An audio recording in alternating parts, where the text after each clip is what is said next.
Aam Aadmi party MLA Amanatullah ఎట్టకేలకు arrest అయ్యారు. వక్ఫ్ బోర్డులో అవకతవకలతో పాటు ఆదాయానికి మించిన ఆస్తుల కేసులను ఎదుర్కొంటున్న తను ఎన్ఫోర్స్మెంట్ డైరెక్టరేట్ అధికారులు అతన్ని సోమవారం అరెస్ట్ చేశారు. వక్ఫ్ బోర్డుల అక్రమాల మీద సిబిఐ, ఆస్తులకు మించి ఆదాయం కేసులో ఢిల్లీ ఏసీబీ 8 కేసులు నమోదు చేశారు. నిన్న వాళ్ళ ఇంటికి చేరుకున్నటువంటి అధికారులు తొలి సోదాల నిమిత్తం ఈడీ అధికారులు ఇంటికి వచ్చినప్పుడు పెద్ద సంఖ్యలో సిఆర్పీఎఫ్, ఢిల్లీ పోలీసు బలగాలు కూడా అక్కడికి వచ్చినాయి.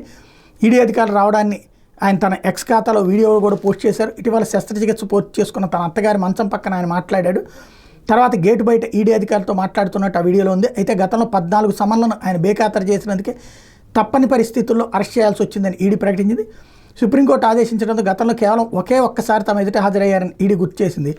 2018-22 కాలంలో వక్ఫ్ బోర్డు చైర్మన్గా ఉన్నప్పుడు బోర్డులో చట్టవ్యతిరేకంగా నియామకాలు చేపట్టి అందుకు ప్రతిఫలంగా అమానతుల్లా భారీగా నగదు సంపాదించి ఆ మొత్తాన్ని తన అనుచరుల పేరిట స్థిరాస్తులు కొన్నారని ఈడీ ఆరోపించింది.